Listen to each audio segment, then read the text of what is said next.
Voilà, bonjour chat. Avancement pour la KTM 620 rallye. Le moteur, avant de l'ouvrir ou autre, donc il est pas mal oxydé. Il y avait la peinture qui commençait à se décaper un petit peu, à sauter, quoi, donc, à cloquer. En grattant dessus, c'est un peu blanchâtre, là, un peu comme là on le voit là, donc c'est bien de l'oxydation qui est sous la peinture. Et malheureusement, je pense que toutes les parties un peu comme ça là, c'est une oxydation. Là, on le voit bien aussi là derrière. Donc c'est un peu tout le moteur, donc je sais pas trop encore. Je pense que la solution, il y a deux solutions que j'envisage, c'est soit un décapant chimique que j'applique sur toute la peinture pour la faire sauter. Et ça ne réglera pas vraiment le problème de l'oxydation. Soit je démonte tous les accessoires sans peinture, masque bien, un grenaillage, un petit grenaillage. J'ai vu une technique par exemple avec des bouchons broyés au mixeur, ça fait une espèce de grenaille pas trop agressif pour l'aluminium. Peut-être ça me semble être la solution idéale. Donc vu que je dois aller chez un pote sabler, grenailler tout le cadre, le ressort aussi d'amortisseur arrière qui est complètement complètement cloqué. Donc ça aussi il faut que je le repeigne, donc il faut que je fasse tout sabler. Bon, comme ici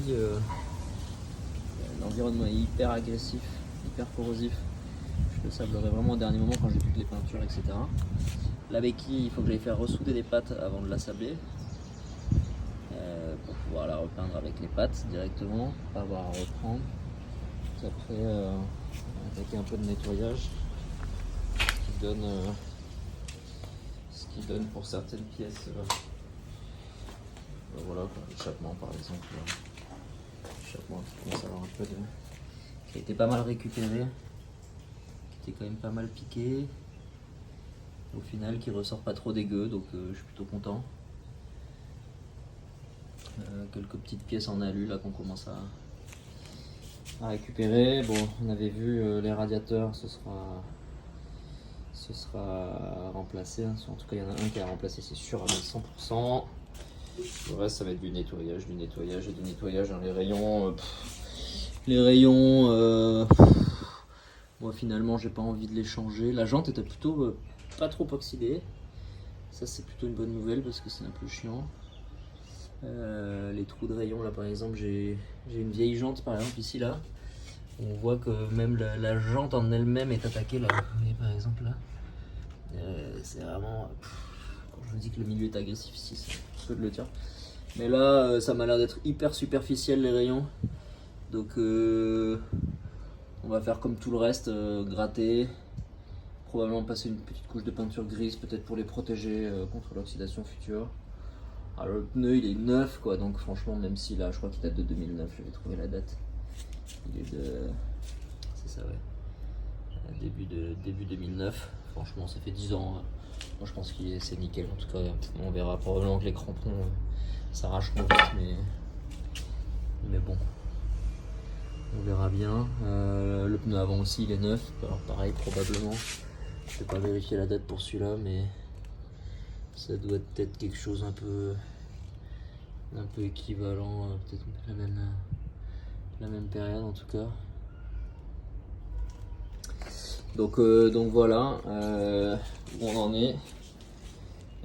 Et puis il y aura toute la visserie. Alors là, la visserie, j'ai trouvé pas mal de visseries neuves. Je pense que je vais en remplacer la majeure partie. Tout ce que je peux remplacer, je vais le remplacer. Et puis ce que je peux vraiment pas remplacer, on verra si on essaye les fameuses techniques qu'on trouve sur internet pour traiter la visserie là, avec dézinguer, rezinguer, etc. Bon voilà, allez ciao.